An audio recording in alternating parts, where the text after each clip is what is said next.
하이투자증권 투자솔루션부 이동근 부장 모셨습니다. 어서 오십시오. 네, 안녕하세요. 요즘에 왜 이렇게 시간이 빠른 것 같죠? 뭐 저도 이제 그런 생각을 많이 했어요, 사실은. 네, 아니 벌써 5월이 중순이 네. 다 됐고 그리고 금요일은 특히나 우리 부장님 자주 뵙는 것 같아요. 보통 맞아요. 네. 미국 지표 발표를 하거든 항상 다음에 금요일 나오세요. 예, 이게 참 공교롭게도 네. 이렇게 좀 약간 뭐 제가 나온 날이 항상 뭔가 좀 그 이벤트가 있거나 네.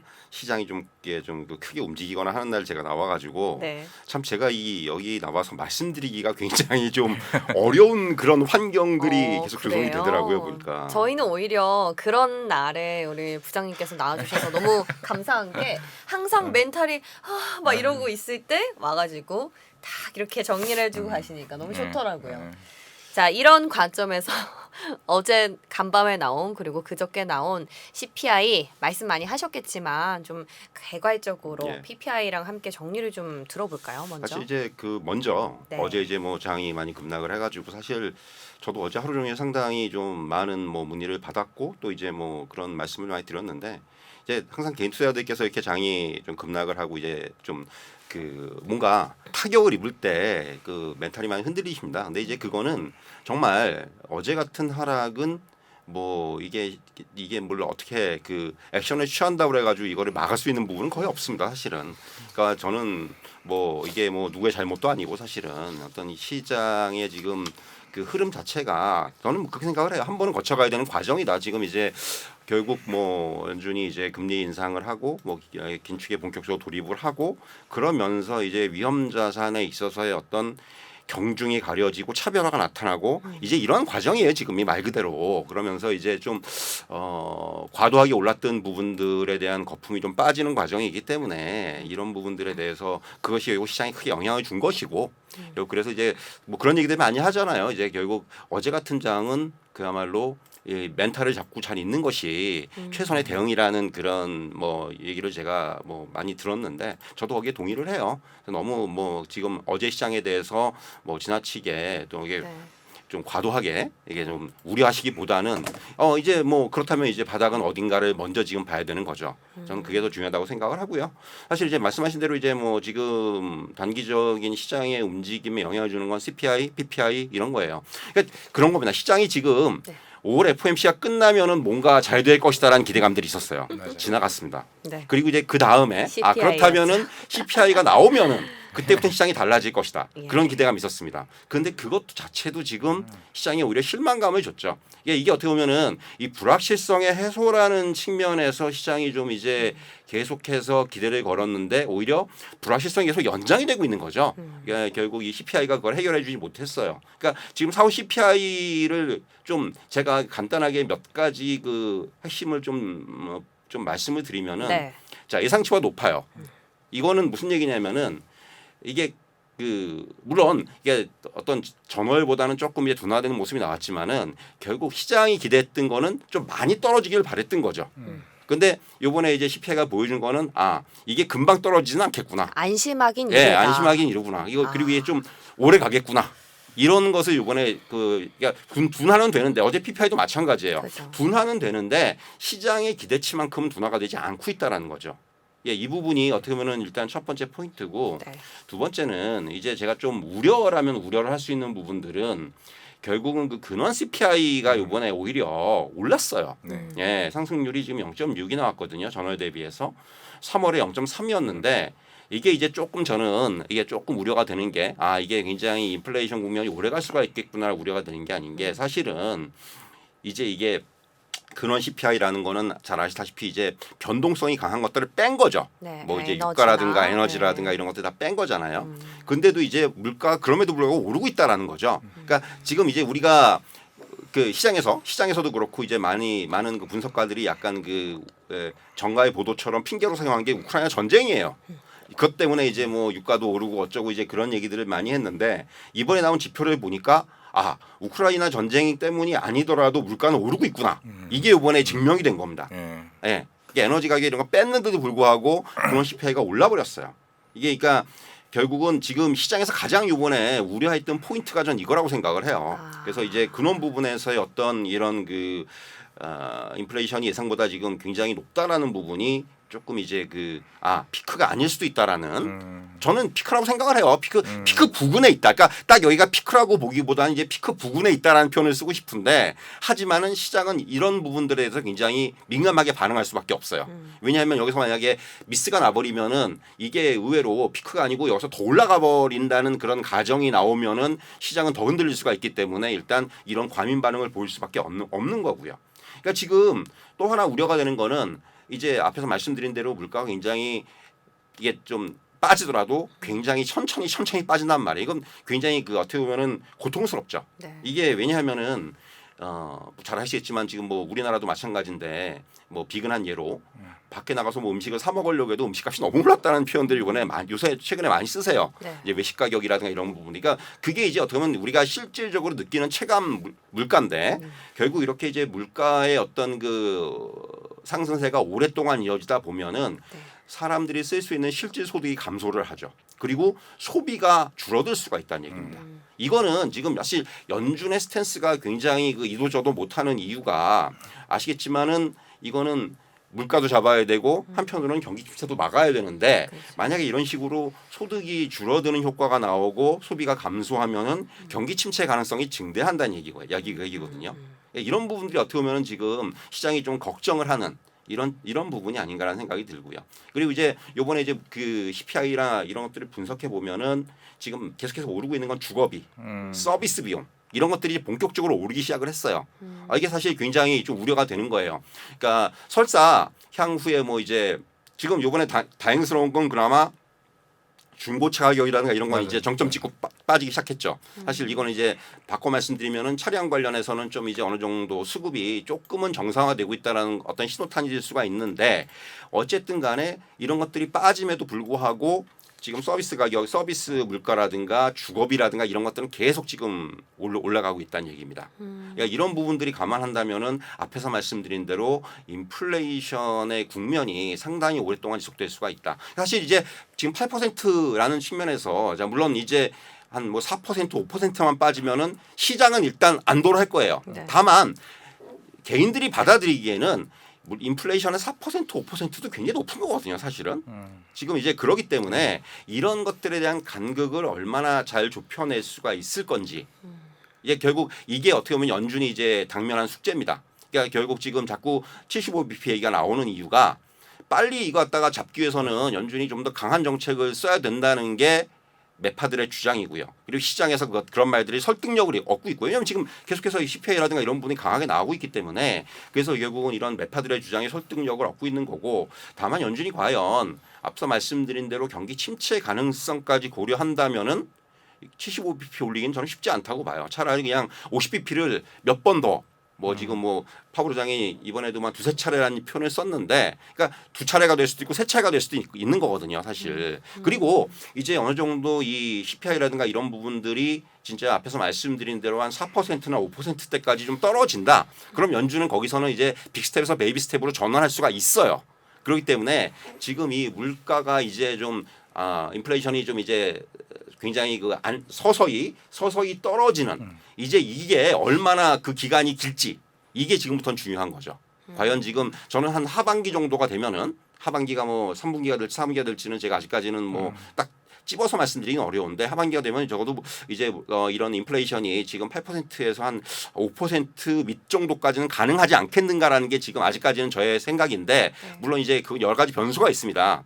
근데 어쨌든 간에 그 부분이 그 기간 동안의 어떤 시장과 연준과 이런 부분의 간극이 얼마나 벌어질지 좁혀질 수 있을지 이 부분이 결국 지금 어떤 지수의 흐름이라든가 시장의 흐름을 좀 결정하는 굉장히 중요한 요인이 될 것으로 보여지고요. 네. 그게 사실 이제 지금 저는 이번에 그 CPI가 나오면서 이제 또 한번 이제 뭐 6월달 또 FOMC를 또 기다려야 되나 앞에서 말씀드렸잖아요. 불확실성이 연장이 되고 있는 거예요, 이게 지금. 그러니까요. 이제 그거는 6월 FOMC까지는 또 이제 좀 시장이 잠깐 잠잠하겠지만은 계속해서 이 잠잠할 구실을 네, 찾는 거죠. 그죠. 그러니까 그런 거예요. 지금 시장이 뭔가 좀 어제도 제가 그 미국 장을 보면서 느낀 게 리비안 앞에서 이제 그런 말씀해 주셨는데 리비안이 어제 굉장히 많이 올랐거든요. 네. 그러니까 리비안이 뭐 재료가 좋은 게 아니에요. 그냥 시장의 생각보다 손실이 적다. 네. 이거 하나 가지고 18%를 올리더라고요. 그러니까 시장이 뭔가 지금 꺼리를 찾고 있구나. 그러니까 뭐 종목이 되든 아니면은 지수가 되든 간에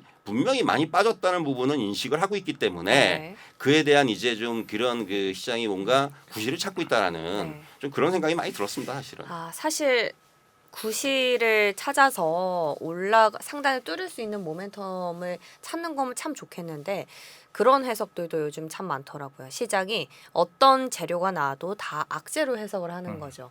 예를 들어서 금리 이제 물가 인플레이션 얘기를 계속 하고 있는데 CPI가 예상치보다 높으니까 금리 더 올릴 수 있겠다 이런 우려가 나오는데 반대로 그러면 CPI가 좀 낮게 나왔으면 시장이 안도를 했을까? 그것도 또 아닐 거란 말이죠. 경기 침체에 대한 또 우려로 해석을 할 수가 있고 결국에 이런 시장 심리가 지금 완전히 조금 붕괴 단계로 접어들면서 위축되고 있는 걸 방증하는 게 그동안 잘 버티고 있던 우리 시장도 지금 코스피 지수 하단으로 꼽혔던 게 네. 2,500 한 90선 아닙니까? 맞습니다.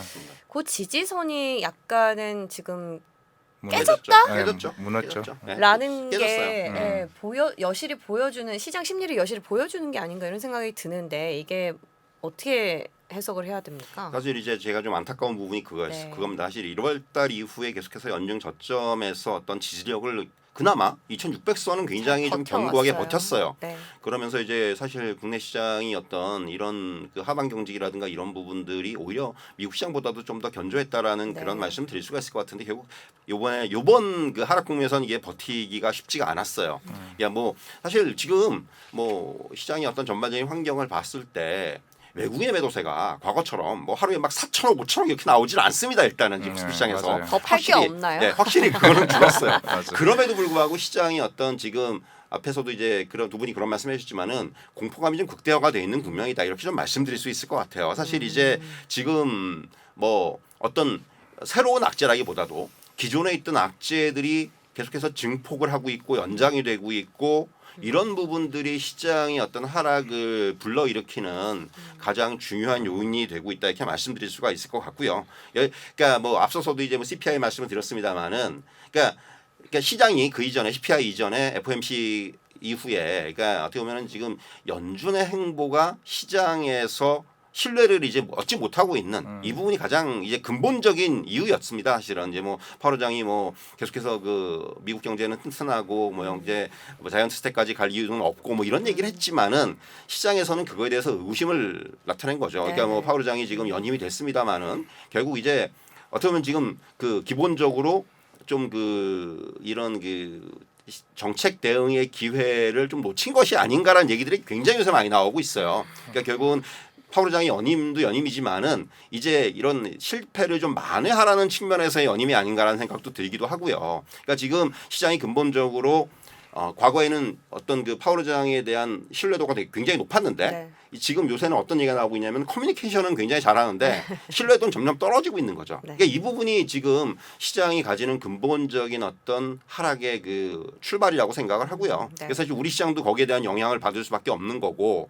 그러니까 또 하나는 결국은 지금 이제 어제 같은 경우 이제 뭐 그 가상화폐 쪽에서의 어떤 급락이 시장에 어떤 하락을 좀 제공하기도 했는데 네. 앞서도 말씀드렸지만 지금 딱 국면이 그러니까 지금 최근에 미국 시장도 그렇고 우리 시장도 그렇고 시장의 하락을 이끈 거는 기술주 성장주예요. 그죠. 그러니까 이게 어떻게 보면 그 위험 자산 중에서도 조금 더 위험한 쪽에 고위험. 네, 고위험군. 그러니까 이 성장주들의 하락이 어떻게 보면 지금 시장에서 가장 좀 뼈아픈 부분이 아닌가라는 생각이 들고요. 이건 근데 이제 금리 인상 국면 그리고 이제 긴축 국면에서는 어쩔 수 없이 나타나는 현상입니다. 네. 그러니까 결국은 이런 성장주들의 어떤 상승에는 결국 우리가 이제 쉽게 말씀드리면은 돈이 많이 풀려있기 때문에 상승한 부분들이 절대적으로 차지하거든요. 항상 이제 이 뭔가 돈을 많이 푸는 국면, 통화 완화의 국면에서는 성장주들의 강세가 나타날 수밖에 없었었고 이제 그 국면이 이제 전환이 되면서 지금 이러한 현상들이 나타나는데 다만 결국은 이제 여기서 앞으로는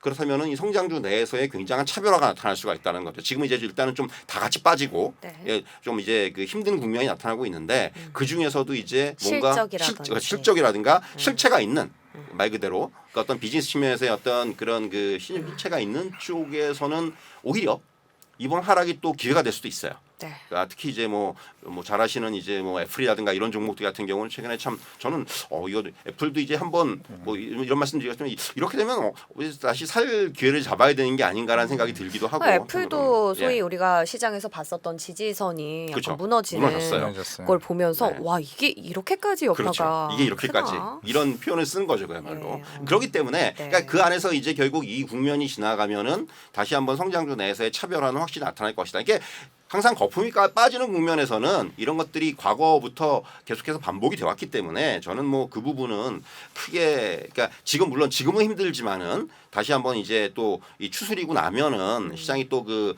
어떤 그 반대 국면이 나타날 수도 있다라고 생각을 하고요. 네. 그러니까 어떻게 보면은 지금 우리나라 증시만 놓고 보면은 일단 지금 그 앞서 말씀드린 그 연중 지지선이 좀 깨져 있는 상황이기 때문에 다시 지선을 정립을 해야 됩니다. 이게 어디까지 빠질지요. 어제 일단 뭐 2,550 밑에까지 갔다가 2,550에서 일단 어제 마감을 했는데 일단 조금 그 마치 환율 지금 $1 환율을 1,300원 이상으로 열어놓은 것처럼 그러니까 이게 지금은 약간의 어떤 그 악재성 얘기만 나와도 지수가 확 빠질 수 있는 국면이에요. 그거는 근데 일시적인 그 하락이 될 수가 있다라는 거죠. 이미 지금 전체적인 흐름을 봐서는 이제 거의 바닥 근처에 와 있는 건 맞는데 시장이 아까 이화진 과장도 말씀하셨지만은 악재들은 지금 다 쏟아진 거예요. 이게 오히려 나을 수도 있지 않습니까? 악재가 하나 둘씩 나오는 것보다는 지금이 훨씬 더 조금 더 그런 그 환경적인 측면에서 나을 수도 있는 부분이고 다만 이제 지금 여기가 딱 바닥이다라고 지금 딱 단정하기보다는 그러니까 지금부터는 이제 그런 거죠. 만약에 이제 현금이 좀 있으신 분들 또 이제 뭐 뭔가 이제 매수를 좀 하고 싶은 분들은 이렇게 이제 좀 나눠서 지금 뭐 나는 뭐 오늘 조금 사고 또 내일 조금 빠지면 더 사고 아니면 또 그렇죠. 오르면 거기서 또 좀 더 사고 이런 식의 어떤 지금부터는 시장 대응이 이제는 조금 시작돼야 되는 시점이 아닌가라는 생각이 네. 들어요. 그러니까 뭐 사실 파월 입장도 참 이해는 돼요. 제가 뭐 그 연준이라도 뭐 이게 뭐 시장을 아예 무시하고 빅스텝으로 그 자이언트 스텝으로 갈 수도 없는 노릇이고 그렇다고 해서 뭐 아예 인플레이션을 무시하고 시장만 얘기를 들을 수 없기 때문에 우리가 바꿀 수 있는 게 없다면 지금 갖고 있는 거에 대해서 어떻게 요리를 잘 하는 방법밖에 없는데 그렇죠. 어제 저희가 김영희 교수님 모시고 얘기를 들어봤을 때 교수님도 뭐 어떻게 보면은 짧게 봤을 때는 부장님이랑 시각이 비슷한 것 같아요. 조금 지금 이제 바닥이 났으니 약간은 반등이 올 그쵸. 것이고 그 반등이 오고 나면 그 이후 입장이 좀 다릅니다. 그쵸. 그러니까 그 이후는 이제 정말 그 이후 신의 영역인가요? 약간 저는 이제 뭐 예. 그거는 이제 장기적으로 봤을 때는 예. 정말 더 변수를 많이 고려해야 되는 거죠. 진짜로 이제 그때부터는 이제 연준이 과연 뭐 파월 의장이 이제 지금까지 약간 좀 실기를 하고 약간 좀 그 정책 대응에 있어서 지금 시장과 어떤 불협화음이 나고 있는데 이 부분은 어느 정도 이제 커버해 줄 수 있는지 이 부분도 봐야 되는 거고. 그럼 결국에 6월 달에 6월 FOMC를 이후 하반기까지 좀 봐야 돼. 그러니까 결국 너무 지금 시장을 예. 단기로 보면은 말씀하신 대로 지금 결국은 이제 반등을 노리는 전략, 그러니까 좀 그런 전략 네, 필요하지만은 네. 중장기적으로 봤을 때는 저는 한두 달 정도 연준의 어떤 정책적인 흐름이라든가 이런 부분들을 봐야 돼요. 일단 보고 지켜봐야지 지켜보면서 내년이라든지 그쵸, 하반기를 짤 하반기 수 이후에. 있다. 저는 그래서 75일피를 했으면 좋겠어요. 차라리 아니 왜냐하면은 사실 주거비를 가장 잡을 수 있는 게 결국에는 금리 인상이 제일 중요한 부분이고 그럼 집값이 당연히 떨어질 그렇죠. 거고 제일 중요한 건 딱 그걸 주거비는 확실하게 그걸로 잡을 수 있단 말이죠. 그럼 유가도 안정이 된다. 사실 애플도 빠진 건 결국엔 중국 때문이잖아요. 그럼 중국 코로나가 오늘 봉쇄 완화가 대략 6월 7월쯤 된다라고 가정했을 때 차라리 그때 나왔던 모든 매크로 지표가 다 그냥 이미 다 선반영이 끝났다는 상황을 가정을 한다고 하면은 제가 봤을 때 차라리 그냥 6월 달에는 75EP라도 올려서 모든 물가를 어느 정도로 다 잡고 중국 나라지면 또 테슬라나 애플 좋아지고 또 국내 시장에도 수출 관련된 중국 다 나아진다고 가정했을 때는 차라리 그냥 이왕 지금도 힘든 거 차라리 한 번에 그냥 다 하는 게 네, 낫지 않나라는 좀 생각이 좀 들어요. 연준도 그런 뷰를 모르지는 않을 것 같습니다. 근데 뭐 사실 금리를 올려가지고 집값이 잡힌다면 좋겠지만 그만큼 가계 부채는 또 늘어날 근데 거고. 이제 또 이제 지금 예. 뭐 금리도 금리지만은 지금 연준이 쓰고 있는 예. 시작이 된 이제 아시겠지만 이제 대세제품 축소라는 게 있거든요. 예. 여기서 이제 MBS를 갖다가 지금 이제 걷어들이기 시작을 했단 말이에요. 이 부분에 대해서 네. 풀었던 것 같다가 저는 이 부분은 어떻게 보면 지금 앞에서 지금 말씀하고 계신 그런 그 어떤 그 주거 가격, 그러니까 주거 그 비용에 네. 좀 하락으로 연결할 수 있는 그런 요인이 될 수가 있어요. 그러니까 지금 어차피 이제 모기 채권들을 갖다가 이제 다시 이제 걷어들이는. 예, 그 부분은 상당히 근데 그 좀 약간 영향을 줄 거예요. 시간이 걸리죠. 시간이 그 필요하죠. 결과물이 예. 그러니까 결국 그래서 나타나기 위해서. 저는 이게 뭐 단기적으로 막 연준의 정책이 막 효과를 거기 더두기보다는 물가는 조금 안정적으로 떨어지고 그러니까 뭐 이제 이렇게 시장의 기대처럼 막 확확 떨어지진 않겠지만 물가는 안정적으로 떨어지고 연준의 정책은 적어도 하반기 정도 돼야지 뭔가 가시적으로 좀 먹히지 않겠느냐 이렇게 좀 말씀드릴 수가 있을 것 같아요. 아, 하반기에 예. 이제 지표 다 확인하고 나니까 이제 또 하반기까지 고려해야 되는. 그래서 지금 예. 불확실성이 계속 연장이 된다는 게 사실 시장의 가장 큰 리스크예요. 제가 생각하기에는 불확실성이 너무 연장이 되고 있다라는 거죠. 그럼 시장이 뭐 설사 바닥을 찍었다는 신호가 나오더라도 반등을 못 하는 거예요. 계속 갇혀 있는 거죠. 맞아요. 만약에 불확실성이 연장이 되면은 이게 마음 놓고 뭔가 좀 끌어올리고 싶은 심리들이 사그러들 수밖에 없는 거예요. 그래서 지금 이게 의외로 이런 그 굉장히 지지부진한 시장이 좀 오래 갈 수도 있겠다는 생각이 드는 겁니다. 네. 부장님도 참 매번 같은 말씀 하시기 참 감사하실 거고 저희도 매번 같은 질문을 하는 것 같아서 참 난처하지만 네, 이게 뭐 크게 움직일 만한 여력들이 없으니까 요런 안에서 저희가 전략을 잘 짜보는 게 이때 대응 전략일 것 같아요. 그래서 아까 앞서 말씀하셨던 바이든 방한 이슈가 예. 그나마 우리 시장에서는 단비 같은 역할을 할 걸로 기대감을 모으고 있는 상황인데 그러면 부장님께서도 이 바이든 방안으로 인해서 뭔가 자동차 쪽으로 매기가 쏠릴 거라고 보세요? 반도체보다는? 이미 사실- 수급이 들어가고 사실 있잖아요. 이제 보면은 네. 어제 같은 장에서 저는 가장 눈에 띄는 건 기아였어요. 아, 그런 장에서 기아는 상승을 했다는 거죠. 어쨌든 간에. 참. 예, 그게 굉장히 좀 시장이 지금 약간 그런 부분에 대한 기대가 분명히 있다라는 걸 보여주는 거고 최근에 자동차 업종 같은 경우는 상당히 조금 괜찮죠. 선방을 했죠. 예, 계속해서 부품 좀 이제 쪽도 잘 가고 있고. 이 모습들이 보면은 선방을 했기 때문에 뭐 일각에서는 지금 일단 아직까지도 그 차량용 반도체의 그 공급망에 대해서는 우려들이 있는데 또 상당 부분 또 해소가 됐다라는 얘기들도 나오고 있거든요. 그래서 이번에 이제 뭐 미국의 그 중고차 가격의 하락이라든가 이런 부분도 그런 것에 좀 이제 기인한 측면이 있다라는 얘기도 나오고 있고 이건 뭐 확인된 건 아니에요 아직까지 그렇기 때문에 조금 더 상황을 봐야 되겠지만은 일단 그런 부분들이 떠나가지고 지금 업황이 굉장히 아직까지 부정적이었음에도 불구하고 자동차 업체들, 완성차 업체들의 1분기 실적은 좋았습니다. 네. 그런데 사실 이제 이게 이런 완성차 업체들 같은 경우 우리나라는 이제 환율의 영향을 많이 받죠.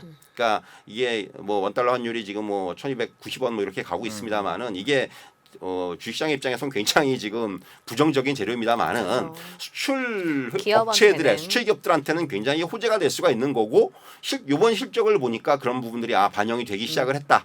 역시 그게 좀 나타나고 있는 거고요.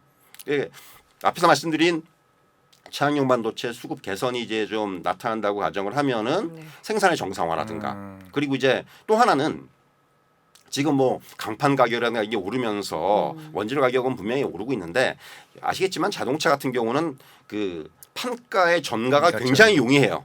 소비자들한테 지금 소비자들은 몰라. 차가 빨리 나오길 바라고 있는 거예요, 다만. 맞아. 예, 지금 워낙 밀려 있으니까 네. 제발 좀 차만 빨리 나와라는 심리들이 있어요. 그렇기 때문에 이 판가 인상이라는 부분이 전가가 가능하고 이래서 이런 부분들은 수익으로 연결이 될 수가 있다는 부분이고 또 하나 긍정적인 건 이제 운임 비용은 하락을 하고 있죠. 이제 이런 것들도 이제 어떤 그 수익성의 측면에서는 분명히 긍정적으로 작용하기 때문에 1분기도 그 안 좋은 여건에서 실적이 좋았는데 그러니까 결국 실적은 계속해서 자동차 업체들에 대한 실적은 좀 긍정적으로 나올 것으로 보여지고 여기서 이제 우리가 중요하게 생각해야 되는 건 역시 전기차 시장에 대한 기대감들입니다. 네. 뭐 이제 이번에 바이든 대통령의 방한 이슈를 두고 시장은 이제 그런 어떤 뉴스플로우라든가 이슈를 두고 좀 움직일 수가 있는데 그런 걸 떠나가지고도 일단 전기차 시장에서 우리나라 완성차 업체들이 굉장히 선방을 하고 있고 그 시장에서 어느 정도의 어떤 그런 그 영역을 차지하고 있다는 게 저는 의미가 있다고 생각을 합니다. 현대기아차 같은 경우는 뭐 내수 시장도 그렇고 사실 지금 어느 나라든지 간에 내수 시장에서 테슬라를 이기는 나라들이 별로 없어요, 사실은. 그렇죠. 테슬라의 그만큼 영향력이 큰데 우리나라는 그래도 현대기아차가 어느 정도 내수 시장에서의 마켓시어를 잡고 있거든요.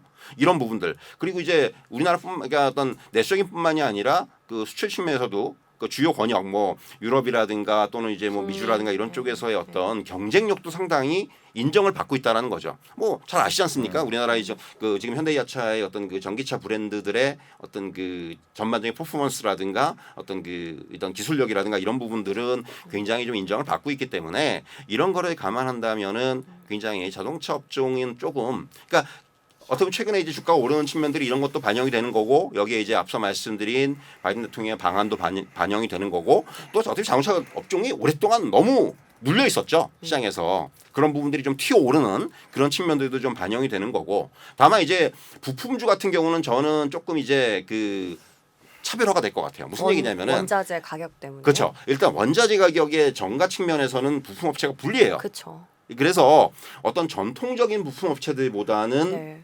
어떤 그 전기차 쪽에 전장 비중이 높은 이런 쪽이 상대적으로 유리하죠. 네. 결국은 이제 전동화 부품에서의 성장성. 그러니까 이제는 사실 자동차 부품사들 같은 경우는 굉장히 그 전통적인 어떤 그런 업종이었는데 최근에 이제 이런 쪽도 점점 그 전동화라든가 이런 쪽의 비중이 높아지면서 여기서 이제 빨리 그쪽에 적응한 회사들과 그렇지 못한 회사들이 조금의 차별화가 되고 있는 부분들이 있기 때문에 앞으로 이제 부품업체들은 이런 것들이 상당히 중요한 어떤 주가에 좀 이제 그 갈림길이 되지 않겠는가 이렇게 말씀드릴 수 있을 것 같아요.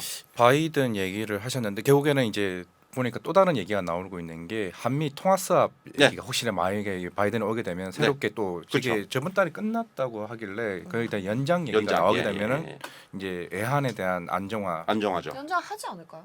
그런 얘기 만약에 되게 되면 아직까지는 그런 얘기가 안 아직 안 나왔으니까 났죠. 그게 테이블에 올리자 이런 얘기를 의제를 그게 연장된다고 하게 되면은 뭐 지금 전체적인 시점에 업종이 다 좋아지죠. 좋아지죠. 네. 전체적으로. 네. 그러니까 이거는 뭐 시장 전체 호재예요. 어떻게 보면은 이제 뭐 그렇기 때문에 뭐 지금 그러니까 뭐 앞서도 이화정 관장님 비슷한 얘기를 하셨는데 결국은 지금 악재들은 다 나와 있고 이제는 그야말로 뭐가 조금만 호재가 야 이런 거예요. 그러니까 무슨 얘기냐면 악재들이 막 나왔다가 정말 100%의 악재들이 나와 있는데 한 1%의 호재가 나오면은 그 1%의 호재는 10% 이상의 어떤 호재의 효과를 내요. 어제 쌍용차 테마 보셨습니까? 네, 그렇죠. 딱 그런 거죠. 느낌인 것 같아요. 그러니까 이게 장이 안 좋을수록 네. 그런 것들이 아주 작은 뉴스가 부각이 되는 그런 시장이 되는 사실 거죠. 이미 다 알려진 거였는데 맞아요. 예. 뭐 그게 그렇게까지 다시 부각을 받을 줄이야. 예, 뭐 그렇습니다.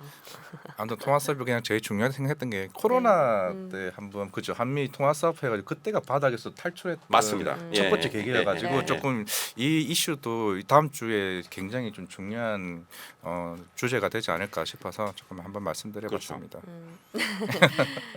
지금 네. 저희가 앞에 채팅을 보면서 하는데요. 저 푸른 하늘님이 어제 이제 공탐 지수, 공포 탐욕 지수 네. 6이었다고 올려주니 전 곰탕? 배가 고팠나? 왜 너무 정색하시는 거 아니에요? 아니 셔츠 만들려고 하나 싶어서 그건 제작진의 몫이라고 예, 예. 생각합니다. 예. 갑자기 공탐. 그럼 뭐 과장 또 뭐 질문 드릴 게 있으실까요? 일단은 뭐 지금 뭐 다음 주 정도는 뭐 긍정적으로 일단 시장은 나오는 것 같고 사실 이제는 또 하나 나올 게 결국에는 어제도 얘기를 했습니다마는 5월 26일 일단 금통위가 열리지 않습니까? 사실 계속 얘기가 나오는 게 한미 금리차. 사실 그게 결국에는 지금 환율에 계속 달러 인덱스가 계속 가고 있는 게 어떻게 보면 전 세계 시장의 뭐 환율 동향인데 물론 어제 김현 교수님은 그게 많이 올리진 않을 거라고 말씀을 하셨거든요. 네. 근데 사실 환율을 잡기 위해서라면 금리를 많이 올리는 게 낫지 않을까요, 사실? 뭐 사실 이제 그 금리는 이제는 어떻게 보면은 그 미국 금리에 연동이 될 수밖에 없어요. 그동안 사실 우리가 좀 선제적으로 움직였다면은 이제는 미국이 금리를 강하게 올리는 국면이 있기 때문에 우리가 그거에 좀 연동이 돼서 어느 정도는 지금 이현정 과장님 말씀하신 대로 정말 좀 환율을 잡기 위한 측면도 있는 거고 금리는 계속해서 조금 이제 그 우상향하는 흐름들이 나올 것으로 보여집니다. 그렇기 때문에 이 어떻게 보면 경제 성장률이란 변수가 있지 않습니까? 근데? 그렇죠. 이제 그건 있는데 네. 어쨌든 간에 어쩔 수 없다. 어쩔 수 없어요. 지금 상황에서. 그러니까 어쩔 수 없는 측면이 이제 환율의 측면도 있는 거고 그리고 이제 뭐 미국이나 우리나라나 어차피 지금부터는 이제 좀 기대를 할 수 있는 부분들은 리오프닝에 따른 어떤 소비 심리의 확대. 여기서 이제 뭔가 성장의 어떤 그런 그 출발을 해야 되거든요. 결국은. 그러니까 지금 미국도 그 부분에 굉장히 좀 주목을 하고 있는 거고. 이번에 이제 지금 물가 잡으려고 미국 같은 그러니까 바이든 대통령이 그 중국산 물품들에 대해서 관세 맞아. 그 얘기까지 네. 꺼낸 거거든요. 이게 그건 소비를 그러니까 늘리겠다는 대한 얘기예요. 결국 이거는 그러니까 물가를 좀 최대한 그러니까 소비자한테 직접적으로 와닿는 그런 제품들에 대해서 그렇게 이제 사실 지금까지 굉장히 그 강한 스탠스를 쓰다가 갑자기 이제 바이든 대통령이 그런 얘기를 꺼냈다는 것 자체가 그만큼 이게 어떤 이런 그 소비라는 측면에서의 접근 이게 중요하기 때문에 이제 뭐 말씀하신 대로 성장률에 좀 약간 둔화라든가 이런 부분들을 감안하더라도 이제 그 계속해서 금리는 조금 이제 그 미국 금리에 연동되는 이러한 어떤 상승의 흐름들을 보인다고 말씀드릴 수 있을 것 같고요. 네. 그래서 사실 그 부분은 저는 뭐 어느 정도 저는 좀 열어놔야 된다 이런 말씀 드릴 수가 있을 것 같아요. 네, 지금 시장의 악재는 다 나왔고 호재를 찾고 있는 시장이다. 그 안에서 우리는 이제 호재는 뭘까? 통화 스와프 얘기도 꺼냈고 바이든 방한 이슈도 있었고 혹시 부장님께서 개인적으로 보시는 뭐 시장의 호재거리가 있을까요? 이제 어제도 이제 그런 얘기를 제가 좀 많이 했는데 네. 사실은 이제 저는 지금 장이 뭐 너무 어려운데 그럼에도 불구하고 저는 하반기 장은 지금보다 훨씬 낫다고 생각을 해요. 그래야만 합니다. 이게 약간 좀 뭐랄까 이게 정말 그 행복회로 돌린다는 네. 어제 그런 욕을 참 많이 먹었는데 그럼에도 불구하고 이게 무슨 얘기냐면 앞에서 제가 다 말씀드렸지만은 결국 미국의 뭐 소비자 물가라든가 이런 부분들은 자 이제 속도의 문제일 뿐이지 인플레이션 점점 둔화가 될 거예요. 그건 뭐 이제 그 어느 정도 전 정점에는 이제 정점 근처에 왔다고 생각을 하고 다만 이제 속도가 시장에 막 원하는 대로 막 이렇게 급하게 떨어지기보다는 굉장히 좀 이제 안정적으로 둔화가 될 것으로 보여지고 연착륙이면 오히려 더 좋지 않습니까? 연착륙이라는 측면 아니죠. 이게 연착륙은 이제 물가만. 이미 좀 넘어갔고 네. 사실 이제 저는 이게 경기 둔화가 아니고 경착륙 정도만 돼도 이제는 좀 어느 정도 시장에서 진짜요? 이 정도면 됐다라고 생각을 할 거예요. 아, 그럴 수밖에 없는 상황이에요 지금 상황이. 상당히 낙관적이시죠 평소에. 그렇죠. 예. 그리고 네. 이제 무엇보다 앞서 말씀드렸지만 경기 회복세, 그러니까 이게 소비라든가 이런 부분을 바탕으로 해서 물론 이제 그거의 선행 조건은 물가가 좀 잡혀야 되는 부분이 있지만은 이런 것들 결국 이렇게 되면은 매크로 변수들이 지금보다는 점점 더 나아질 거란 얘기입니다. 전반적으로 결국 그렇다면은 이제 시장 자체도 어떻게 보면 지금의 어떤 흐름보다는 확실히 좀 나아질 수 있는. 이 부분 그리고 이제 원달러 환율이 그러니까 뭐 굉장히 막 급격하게 떨어지진 않지만은 어느 정도 안정이 된다면은 이거는 수출 기업들한테도 어느 정도 이제 좋은 얘기고 또 시장에도 좋은 얘기예요. 그렇기 때문에 이런 부분들 그리고 이제 그러면서 어떻게 보면 시장은 뭐 지수도 지수지만은 저는 이제 종목들에 있어서 굉장히 좀 차별화가 강하게 나타나지 않겠는가라는 생각을 해요.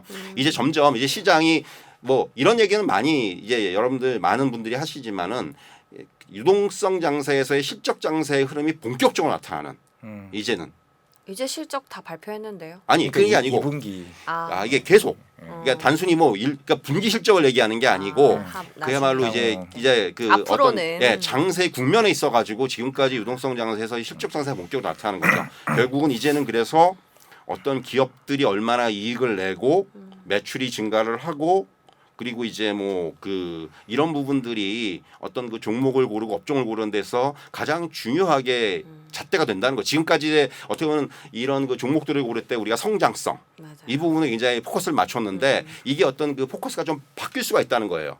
그래서 사실 이제부터는 오히려 어떤 실적이 받침이 되고 그리고 이제 뭔가 계속해서 매출이 늘어나고 이런 종목들이 부각이 될 수 있는 국면이다. 이거는 뭐 어떤 업종이라든가 스타일이라든가 이런 것과 무관하게 그러니까 지금 모든 데서 다 그런 그렇죠. 기준이 적용될 그러니까 것이다. 앞에서 제가 말씀드렸잖아요. 성장주 중에서도 이제는 확실히 그 그렇죠. 차별화가 나타날 것이다. 펀더멘털이 있는 있는 기업들. 종목들과 없는 종목들이 아마 하반기부터는 그런 흐름들이 좀 본격화될 거라고 봅니다. 그런 게임주 같은 경우에는 원래 약간 드림적인 측면에서 갔잖아요. P2E 때문에. 그렇죠.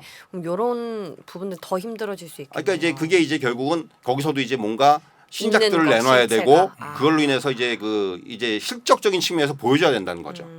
뭐 이제 뭐 다른 업종들도 마찬가지예요. 네네. 지금 약간 그런 부분에서 약간 과하게 오르거나 아니면은 약간 그런 기대가 오버밸류를 되는. 받았던 업종이라든가 종목들은 앞으로 이제 그런 부분이 조금 더 본질적인 쪽에 집중을 할 수밖에 없다는 겁니다.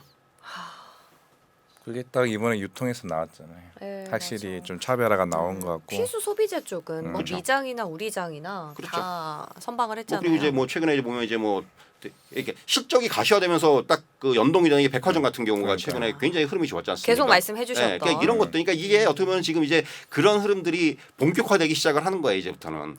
이게 하반기는 그런 것들이 정말 더 본격화될 것이다. 이런 말씀 드릴 수가 있는 어제 또 거죠. 앵커님 얘기하셨잖아요. 굳이 언택트 때 날라갔던 걸 굳이 컨택트 그치. 시장에서 그런 네. 종목들이 굳이 봐야 되냐. 뭐 게임주나 이런 것들을 사실은 확실히 예전처럼 이렇게 많이 빠지면 기술적 반등이 나올 것 같은데 이제 요즘에 아니더라고요. 근데 빡 네. 빼버리니까. 요즘에 왜 우리가 한창 성장성을 따졌던 섹터 중에 하나가 전기차 다음에 수소차 그렇죠. 쪽이었잖아요. 음. 근데 뭐 수소, 미래 에너지, 음. 신재생 같은 경우는 지금 당장 뭔가 가시화된 걸를 보기가 좀 어려우면은 그래서 뭐 성장주격으로 그렇죠. 많이 올랐던 부분이 없지 않아 있는데 예. 그럼 하반기 때는 뷰를 좀 다르게 생각을 그러니까 해볼 이제 필요도 결국 있네요. 거기에 이제 한 가지 변수가 있는 것이 정부의 정책이에요.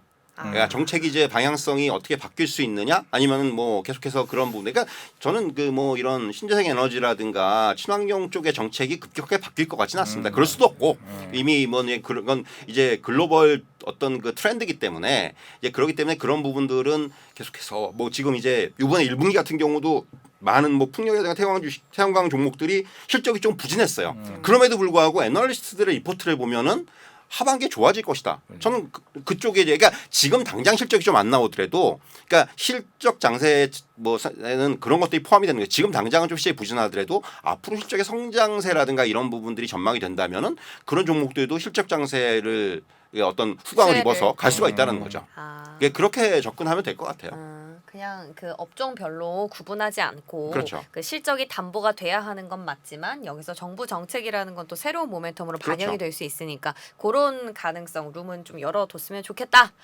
라고 맞습니다. 정리해 보겠습니다. 추가 질문 없으시면은 네, 마무리하시죠. 어제 과음하셨습니까 혹시? 아니, 예, 잠시 아니야. 후에 얘기를 드릴 거고요. 일단 우리 귀한 오늘도 멘탈을 안정을 잡아주신 네. 우리 감사한 이동근 부장께 인사드리겠습니다. 다음 주에 뵙겠습니다. 네, 감사합니다. 고맙습니다.